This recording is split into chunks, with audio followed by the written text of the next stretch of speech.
a la tercera unidad, según lo que está en el símbolo, ¿no?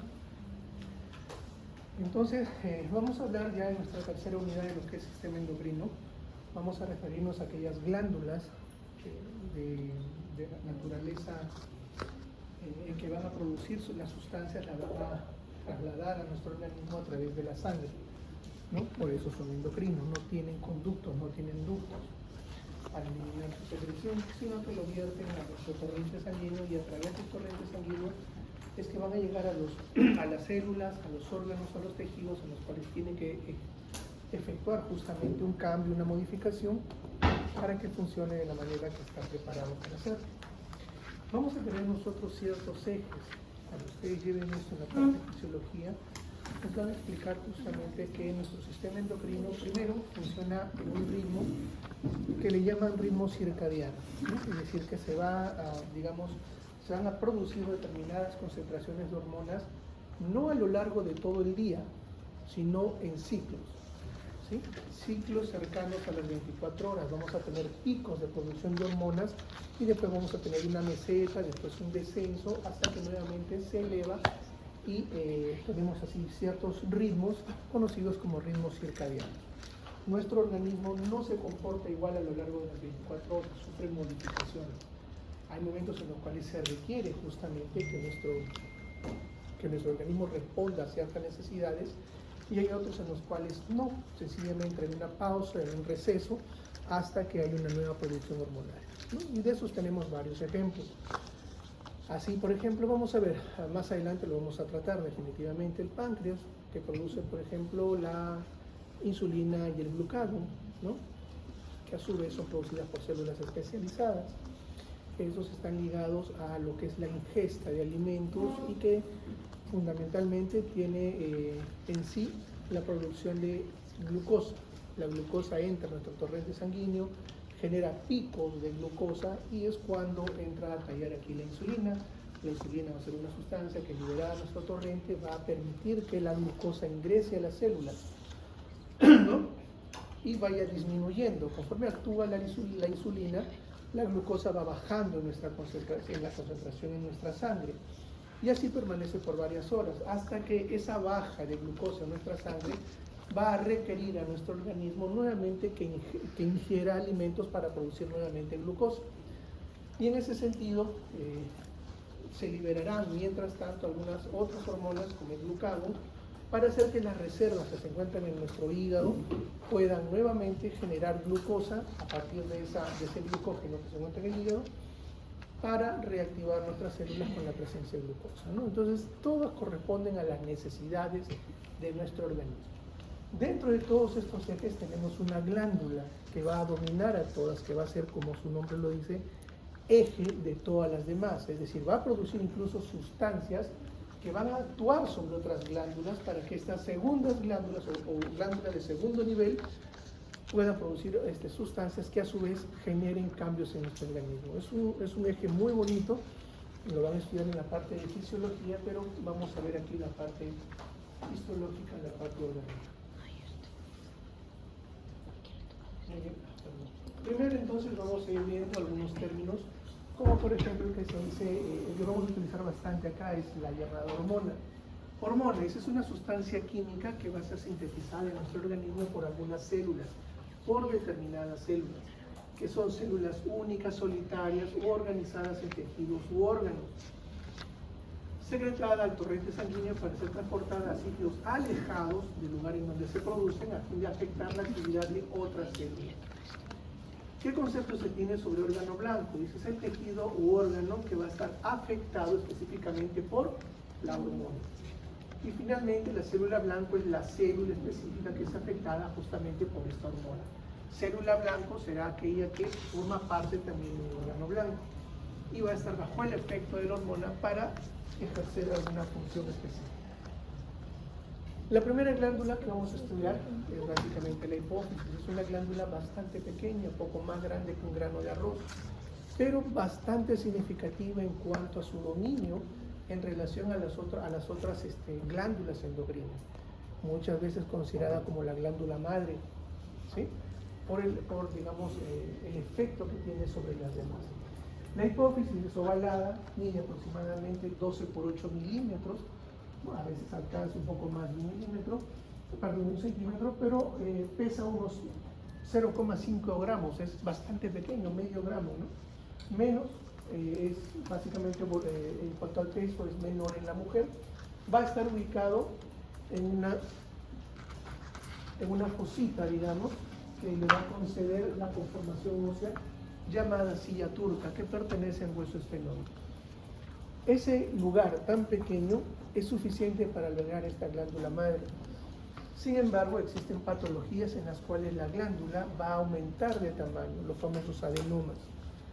Y estos adenomas van a ejercer justamente, digamos, un mal funcionamiento de la glándula, dependiendo el tipo de células que se han tomado. Ya veremos nosotros más adelante que la glándula hipófisis va a estar conformada por un sinnúmero de grupos celulares que van a especializarse en formar una sustancia específica también.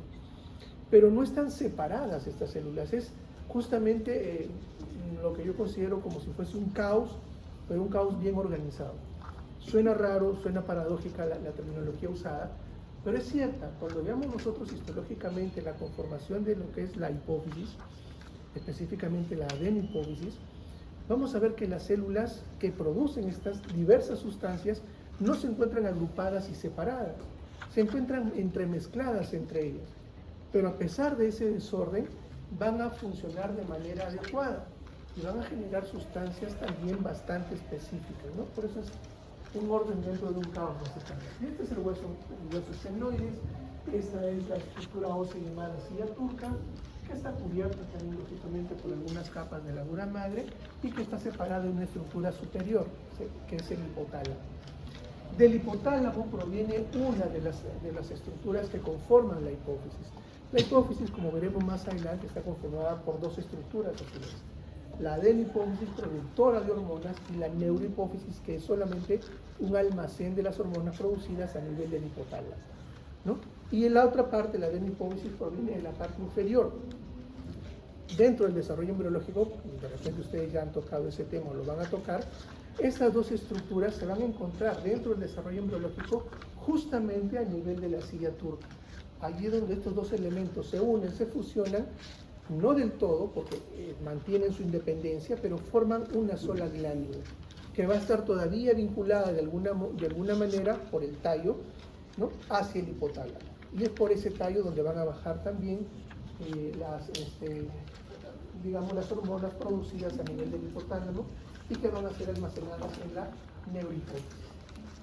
Entonces, la hipófisis, o también llamada glándula pituitaria, va a estar conformada por dos partes fundamentales, la adenihipófisis y la neurohipófisis. Va a existir una parte media o pars intermedia que funcionalmente no tiene ningún efecto, no tiene ninguna función, pero histológicamente también puede ser considerada. Entonces, vamos a tener nosotros en un corte histológico la parte anterior de la hipófisis, o llamada pituitaria anterior también, o considerada como adenihipófisis. Y vamos a tener la pituitaria posterior, considerado llamada también neurohipófisis. Digamos, una visión rápida de ambas, ¿cómo yo las puedo diferenciar en una lámina?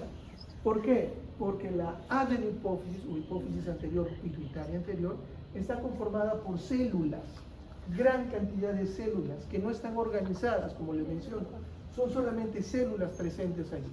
Mientras que en la pituitaria no, o sea, tiene células sí, como los pituicitos, por ejemplo, pero no tiene gran celularidad. La mayor conformación es básicamente cilindros, ejes o axones. Entonces no tenemos esa presencia de celularidad a nivel de la neurohipófisis, sí en la adenihipófisis. Y esto es suficiente para poder definir esto es adeno y esto es neurohipófisis. Entonces la glándula hipófisis o pituitaria está conformada, decíamos, por la adeno y por la neurohipófisis. Embriológicamente, la adenihipófisis va a tener tres partes que lo van a conformar. Embriológicamente, la pars distalis, en donde vamos a encontrar nosotros fundamentalmente los grupos celulares, la pars tuberalis y la pars intermedia. Esto es embriológicamente. Y después tenemos nosotros lo que es la neurohipófisis, conformada por la pars nervosa o parte nerviosa y el tallo neural. Pero cuando hablamos nosotros de la conformación anatómica, ¿sí?, no estamos hablando de la parte embriológica, no estamos hablando de la parte histológica, sino como descripción anatómica, decimos nosotros que la hipófisis está compuesta por un lóbulo anterior y un lóbulo posterior. El lóbulo anterior está conformado por pars distalis y pars tuberalis, mientras que el lóbulo posterior está formado por pars intermedia, pars nervosa y tallo neural, ¿correcto? Entonces es una distinción, una diferencia que vamos a encontrar nosotros cuando hablamos desde el desarrollo embriológico y la visión histológica de la hipófisis a la visión anatómica de la hipófisis, ¿correcto? Muy bien, acuérdense esto, por favor. Muy bien, aquí estamos viendo la pars nervosa, miren ustedes, perdón, está acá, pars nervosa, a diferencia de la pars distalis, que es básicamente celularidad, son células las que la conforman. Aquí estamos hablando nosotros de raíces nerviosas o filetes nerviosos que vienen del hipotálamo, ¿sí? Vienen del hipotálamo, acá. Los núcleos supraóptico y paraventricular vienen desde el hipotálamo a través de toda esta estructura que es la pars tuberalis, también de lo que es la adenihipófisis, ¿no?, y el infundíbulo, para llegar hasta la pars nervosa del lóbulo posterior. Y ahí es donde, a través de estas estructuras nerviosas, se almacenan dos sustancias muy conocidas, dos de las más conocidas, la oxitocina y la vasopresina, ¿ok? O antidiurética también, ¿correcto? Una que tiene que ver con contracción del músculo liso y la otra que tiene que ver con retención y eliminación de líquidos, ¿verdad? Mientras que acá nosotros tenemos hacia lo que es la adenihipófisis, la conformación celular, esta gran población celular que va a dar lugar al resto de hormonas que iremos viendo a continuación. Y aquí tenemos nosotros la pars intermedia, en la cual vamos a ver después unas estructuras foliculares que son rezagos de una estructura mucho más antigua y que no tiene ninguna funcionalidad descrita, por eso es que no tiene mayor relevancia. La misma estructura, estamos viendo acá los núcleos, tanto supraóptico como paraventricular, que provienen del hipotálamo, la parte nerviosa de lo que es la hipófisis, ¿no?, que a través de lo que es la zona infundibular llega aquí o mantiene contacto con lo que es la pars nervosa de la hipófisis, perdón, y también a este nivel se enrolla, por decirlo de alguna manera, o se sujeta todo lo que es la parte del tallo, y que va a darle continuidad a lo que es la adenihipófisis, o esta es la parte distal, ¿no? Miren acá, nuevamente podemos ver la gran celularidad, y por eso decimos que estamos hablando de esta zona de la adenihipófisis, mientras que la otra, lo malo es que el brillo solar no permite ver completo, pero aquí está lleno de células, y aquí no hay celularidad, o muy escasa celularidad. Y luego tenemos la pars intermedia que veremos después, ¿no? Son los remanentes también de lo que corresponde a la bolsa de Rackets, ¿no? Y aquí hay gran cantidad de vasos. Vamos a ver también que a nivel de la hipófisis vamos a encontrar un sistema porta, así como en el hígado también hay un sistema porta aquí en la hipófisis, muy adecuado porque lógicamente es una glándula que tiene gran producción de sustancias químicas y que requiere justamente un circuito sanguíneo que permita o asegure la liberación de estas sustancias hacia el resto del torrente sanguíneo. Hacia arriba aquí tenemos el infundíbulo, esto es el tercer ventrículo, y en esta es la zona del hipotálamo, origen de la parte nerviosa de la hipófisis.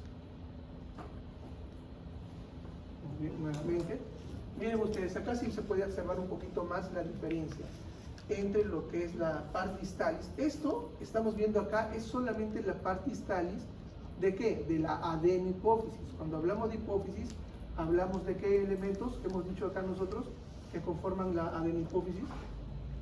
¿Qué elementos? Embriológicamente, histológicamente.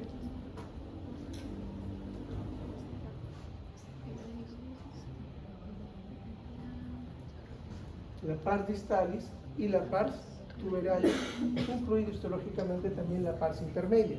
Entonces hay que ser específicos. La pars distalis es esa forma de lóbulo, ¿no?, como un globito, en la cual se encuentra concentrada la mayor cantidad de células. La pars tuberalis es la parte que va hacia arriba, esta zona. ¿Sí? Y acá no se producen tampoco hormonas, solamente acá. Entonces, cuando en la lámina ponemos justamente la parte de abajo, la parte del lobulillo, esto sería solamente la pars distalis. No estamos hablando de la adenipófisis en general, sino de la pars distalis. Y aquí sí estamos hablando de la pars nervosa. Miren ustedes, aquí está la gran cantidad de células y aquí no. ¿Sí? Entonces, eso nos sirve a nosotros para diferenciar. Esto, pars distalis, componente de la adenipófisis, y esto, la pars nervosa, componente ¿de qué? De la neurohipófisis. ¿De acuerdo? Y al medio, la pars intermedia. Como está en el medio, pars intermedia. Y vemos aquí algunos folículos o quistes que ya veremos después, que son remanentes embrionarios, ¿no? Sin ninguna función básicamente. El tallo hipoficiario, el sistema red o red sanguínea, que es el sistema porta, que se encuentran todos estos a nivel de la adenipófisis. Aquí tenemos la neurohipófisis. Está todo esto alojado en la silla turca. Ahora, esos famosos adenomas, que es básicamente una tumoración dependiente de la hipófisis, puede ser una tumoración que solamente esté contenida a nivel de la silla turca, entonces serán tumores intracelares. Cuando el tamaño es mayor al contenido de la silla turca y ya genera, ¿no?, un aumento de este volumen de una manera que escapa a los límites de la silla turca, sería una tumoración extracelar. Celar es silla, extra fuera de la silla. ¿Y cuál es el problema de estos tumores? Primero, porque vamos a tener una glándula que va a producir en exceso alguna sustancia hormonal. Vaya a saber usted cuál, porque son varias sustancias las que produce, dependerá del grupo celular que afecte. Pero también va a afectar ¿de qué manera? Como un efecto de masa. Si tú tratas de meter un órgano que tiene ciertas medidas y que hemos visto nosotros que es poco más grande que un grano de arroz y comienza a crecer, entonces ese tamaño que va adquiriendo va ejerciendo un efecto de masa. Y ustedes saben que dos masas no pueden ocupar el mismo espacio, ¿o sí? Si alguien quisiera venir y ponerse en el lugar en el que estoy, ¿qué tiene que hacer? Sacarme de acá, ¿sí? Empujarme. Y el que me empujen, si estamos hablando nosotros del sistema nervioso, va a generar la alteración de un órgano del sistema nervioso por compresión. Y generalmente las personas, justamente por la ubicación de lo que es la glándula, por aquí tenemos nosotros el cruce de ¿qué? El nervio óptico, por ejemplo, en el quiasma óptico. Entonces, estas personas que presentan generalmente una tumoración en este lugar, es muy común que presenten problemas visuales, problemas de cefaleas, por ejemplo, ¿no? Y están ahí que mi lente, que me mido, que no me va bien, sigo con problemas visuales, el oftalmólogo es malo, ¿no? Y tengo dolores de cabeza y uno no le da importancia, está con sus analgésicos, y de pronto un examen más detallado que nos hizo un neurólogo, tienes tu tumor, ¿no? Y uno preocupándose por la visión nada más, ¿no? La visión es algo secundario en ese caso. Muy bien, bueno, esto ya lo hemos visto, ¿no? El lóbulo anterior, acá estamos a la inversa, ¿no? El lóbulo anterior está conformado ¿qué? Por la pars distalis y por la pars tuberalis, y el lóbulo posterior está formado por la pars intermedia, pars nervosa y tallo neural, ¿no? Estamos invirtiendo la lámina anterior. Esta luz es considerada en la pars intermedia, es la luz o lumen de la bolsa de Rayleigh. ¿Qué es una estructura? Es un rezago, un residuo embriológico nada más. Entonces, miren acá ustedes, solamente como digamos la parte histológica visualmente. ¿Qué es lo que vemos acá? Un lado que tiene gran celularidad. Estos puntitos son núcleos, gran celularidad. Y aquí, no. Entonces, esto sería la pars distalis, que corresponde a la adenipófisis, Y esto sería la paz nervosa que corresponde a la neurohipófisis, ¿verdad? La parte central, partes intermedias, y en donde vemos esta parte vacía básicamente, o luz, es de la bolsa de Raschke. Pars distalis corresponde al 75% de la hipófisis, es decir, es el mayor volumen que tenemos nosotros. La pars nervosa es la cuarta parte nada más de la glándula. La pars distalis es la parte mayoritaria. Y es entendible porque es la que tiene las células que van a producir la mayor cantidad de hormonas. ¿Cómo está dividida entonces la pars distalis o cómo va a estar distribuida su población celular que hemos visto que es abundante? Va a estar dividida en dos grupos fundamentales, en células glandulares y en células epiteliales. Las células glandulares, es decir, aquellas que producen hormonas, van a estar divididas a su vez en dos grupos fundamentales. En las células cromófilas, es decir, aquellas que se tiñen de alguna sustancia colorante, y las células cromófobas, es decir, aquellas que no se tiñen, tienen rechazo a la coloración. Y es 50-50%. Es una distribución bastante homogénea en cuanto al color. Dentro de las células cromófilas, es decir, aquellas que se tiñen, vamos a tener dos poblaciones fundamentales: las células acidófilas, que es la mayor cantidad de población, 40%, y las células basófilas, que corresponde al 10%. Ahora, así como grupos celulares, basófilas y acidófilas, van a producir a su vez grupos de hormonas. Ya lo vamos a ver después en una tabla para poder correlacionarlo. Y lo que corresponde a las células epiteliales está conformada por células folículo estrelladas. ¿Qué tienen de especial estas células? Que sirven como células de sostén, producen sustancias que tienen que ver con procesos inflamatorios como la interleuquina 6, tienen moléculas del complejo mayor de histocompatibilidad tipo 2, es decir, tienen que ver con nuestro sistema inmunológico, y por tal motivo están relacionadas con células presentadoras de antígenos. Entonces tenemos en la pars distalis, que es parte de la adenopófisis, dos grupos celulares: células glandulares que van a producir hormonas y células epiteliales que sirven como células de sostén, células que producen elementos inflamatorios y que tienen que ver con nuestro sistema inmunológico también, moléculas de complejo mayor de histocompatibilidad tipo 2, y también en general son células presentadoras de antígenos.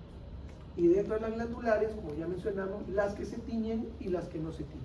Y las que se tiñen van a ser aquellas que se tiñen de color rojo y aquellas que se tiñen de color morado. Acidófilas, basófilas. Muy bien, y aquí se lo van a tener que ver en sus celulares o el elemento que tengan ahí, pero acá no se ve por el brillo.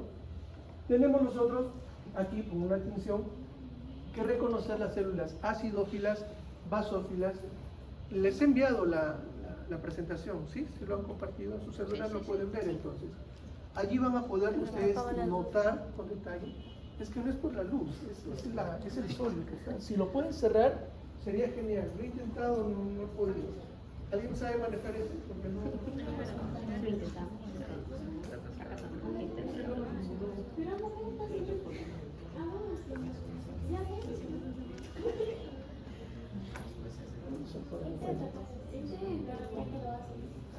No sé si ha roto.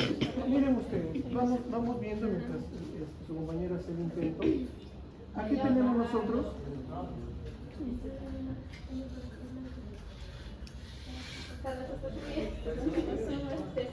es que no es esa, es la del medio. El problema es que en el se ha medio roto.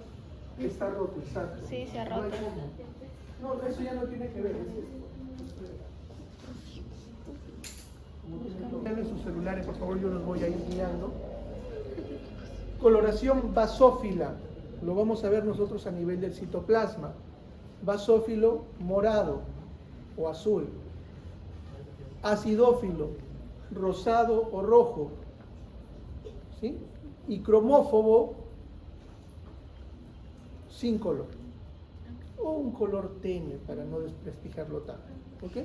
Entonces, Aquí sí, lo acidófilo no lo vamos a poder apreciar, pero el citoplasma es mucho más rojizo o un rosado intenso. ¿Lo pueden ver?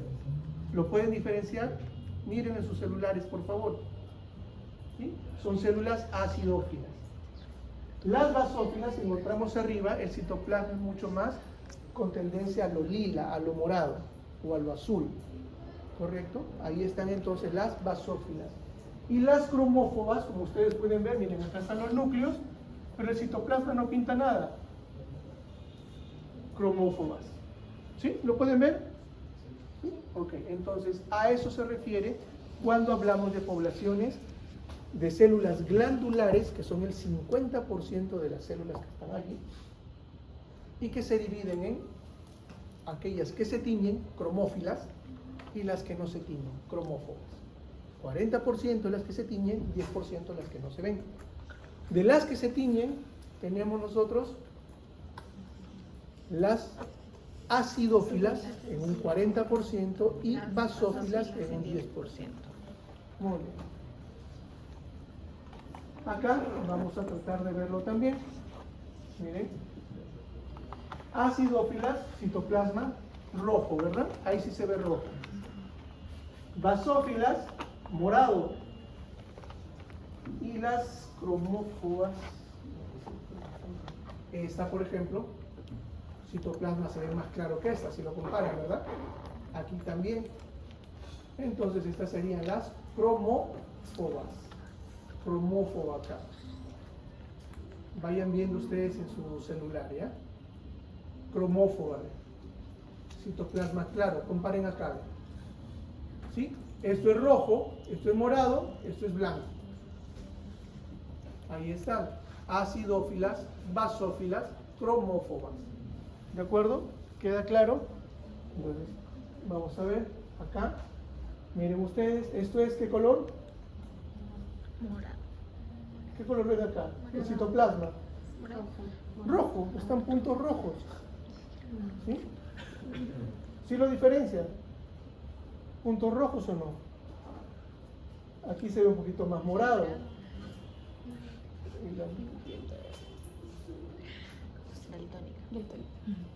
Hay algunas que deben ser un poquito más claras, como estas, por ejemplo. Creo que están marcadas, en la lámina siguiente están marcadas, pero sí, ¿ves? Basófilas, guiémonos de esta y veamos en su celular. Basófilas, acidófilas y algunas cromófobas que están aquí abajo. Vamos a ver. Va a ser complicado, ¿no? Pero parece que el citoplasma es mucho más claro. Acá se ve mejor, esto es más claro también. Entonces, el trabajo para nosotros en práctica es reconocer justamente esto: citoplasmas rojos, citoplasmas morados y citoplasmas claros. ¿Sí? Esa es la diferenciación en lo que es la pars distalis, componente de la adenopófise. A este nivel vamos a tener capilares sinusoidales. Y es importante, ¿por qué? Porque los capilares sinusoidales permiten el intercambio de sustancias. Si fuese un capilar continuo, no podría cómo sacar o entrar las sustancias, es más complicado, ¿no? Y nuestro organismo siempre trata de hacerlo más fácil para el ahorro de energía. Aquí sí vienen las situaciones que ustedes van a manejar mucho en la parte teórica, y acá vienen preguntas también.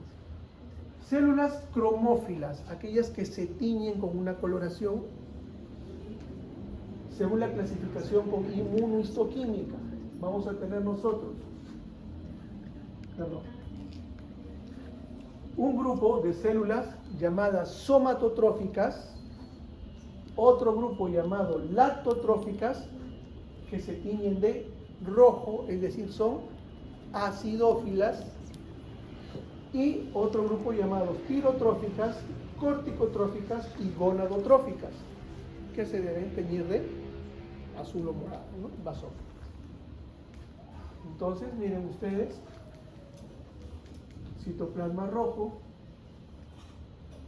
acá le ponen basófilas a estas no, miren, es diferente, se han equivocado ahí.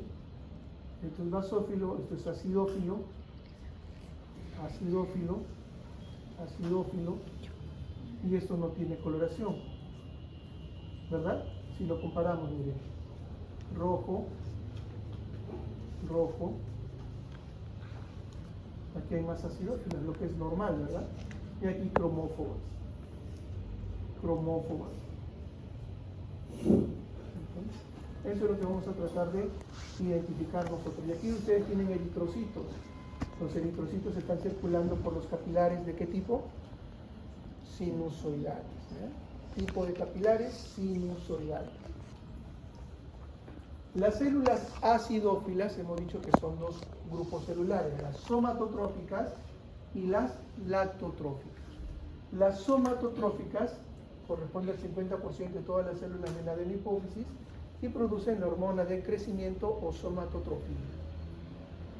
Las lactotróficas, 15% de todas las células, producen la prolactina. Entonces ya tenemos nosotros, supongamos, tengo un tumor de células acidófilas. Entonces yo ya más o menos tengo que saber, células acidófilas tienen que ver con hormona del crecimiento o con secreción de prolactina. Clínicamente, ¿qué es lo que me va a dar? Para eso sirve esto, ¿no? Para que podamos identificar nosotros por reconocimiento histológico, inmunohistoquímico, sobre las posibles enfermedades o patologías que una persona puede tener a partir del comportamiento clínico, ¿no? Con hormona del crecimiento, de repente una persona que aumenta su tamaño, si ha tenido esta enfermedad antes de cerrar la adolescencia.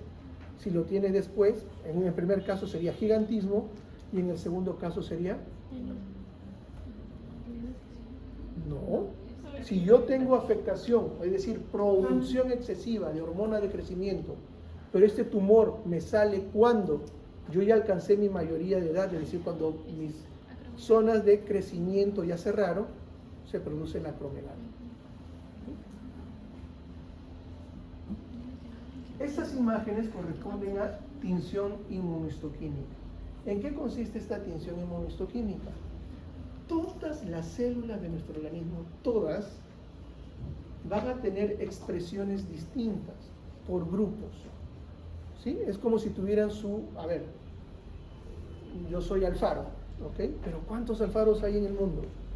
Aquí en el Perú nomás. Y no todos son mi familia. ¿Sí? Ahora, mi familia es Alfaro.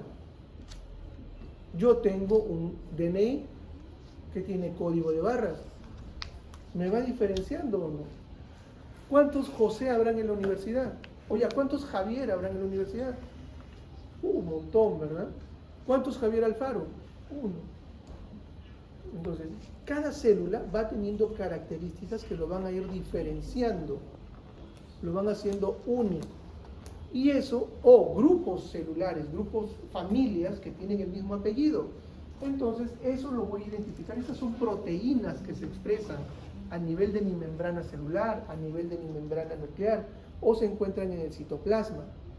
Y esas proteínas especiales que me diferencian se van a pintar con determinada inmunohistoquímica, justamente que va a dirigirse esa pintura, esa tinción a las proteínas específicas. Entonces, supongamos que yo tengo pintura azul y el azul me tiñe a todos los alfaros. Entonces, si yo esa tinción la pongo en la lámina, solamente se van a pintar los alfaros, el resto no. ¿Sí? Yo puedo echar un montón, entonces voy a echar más para que se tiñan los demás. No se van a teñir. Solamente los que tienen DNI que dice alfaro. ¿Sí? Esa es la idea de la inmunohistoquímica.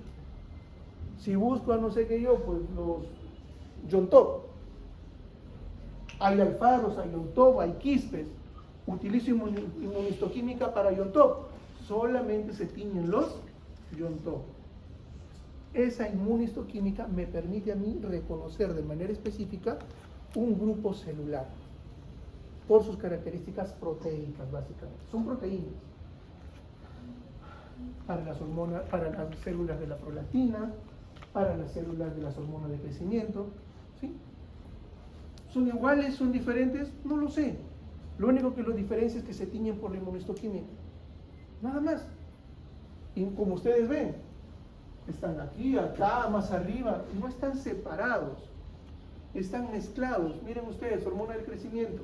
Un poquito acá, ¿qué será? Estas células no sé qué serán. Si de repente yo hago una tinción hematocilina eosina y estas se tiñen de rojo también, ¿estas se tiñen de rojo o no? Claro que sí. En una tinción normal hemos dicho que ambas son acidófilas. Si estas se tiñen de rojo y estas solamente se tiñen para hormona del crecimiento, ¿qué serían estas? Células que producen. ¿Cuáles se tiñen de rojo? Las somatotróficas y las lactotróficas. Lo acabamos de ver, jóvenes. ¿Sí? Lo acabamos de ver. Entonces, si estas en una lámina solamente con hematocilina eosina, que es la clásica, estas y estas se tiñen de rojo, pero yo utilizo inmunistoquímica y solamente estas se tiñen de marrón, de pardo, entonces ¿estas qué serían?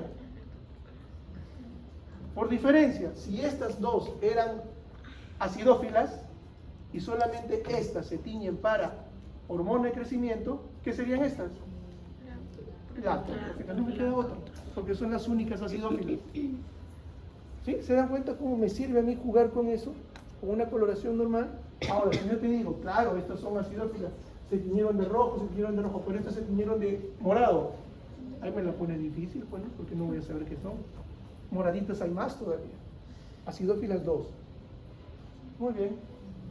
Prolactina. Ya vimos esa, está repitiéndose. Ya, esta es otra coloración.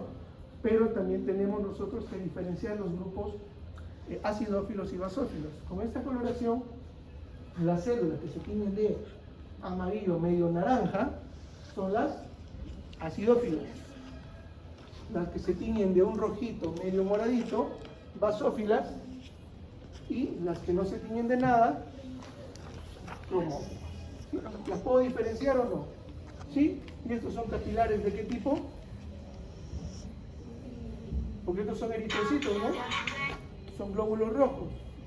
Por obvias razones, esto es un capilar sanguíneo. ¿De qué tipo? En las glándulas, los capilares son de tipo sinusoide. ¿Ya? Sinusoide. Nuevamente utilizo la otra tinción inmunistoquímica. Aquí estoy viendo las lactotróficas. ¿Qué son estas? No lo sé. Si es la misma, no es la misma.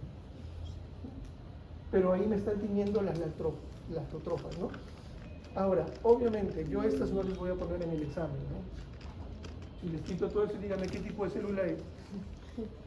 Si le pongo al revés, le pongo al costado, peor, ¿verdad? Eso no tiene sentido. Lo que sí quiero que ustedes sepan es de que hay formas en las cuales se pueden identificar las células. La inmunohistoquímica. ¿Sí?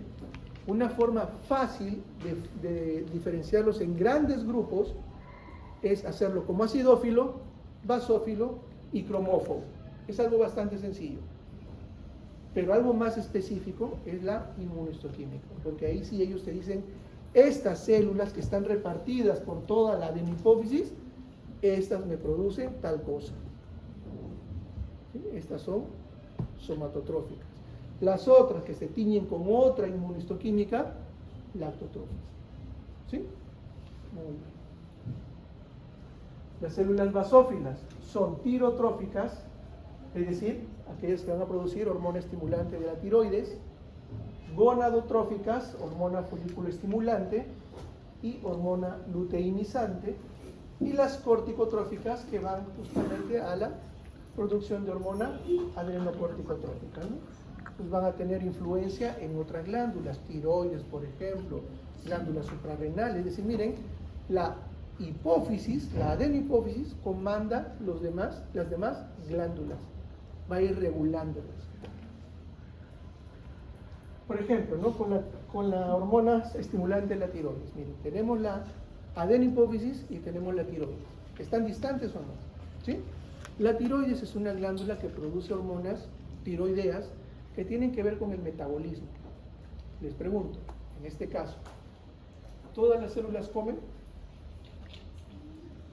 Sí, ¿verdad? ¿Todas las células se alimentan o no? Sí, entonces la glándula tiroides a través de la hormona tiroidea tiene que ver con el metabolismo celular a todo nivel. Ahí no vamos a estar diciendo, no, estas células son las células blancas, estas no son células blancas, no, todas las células comen.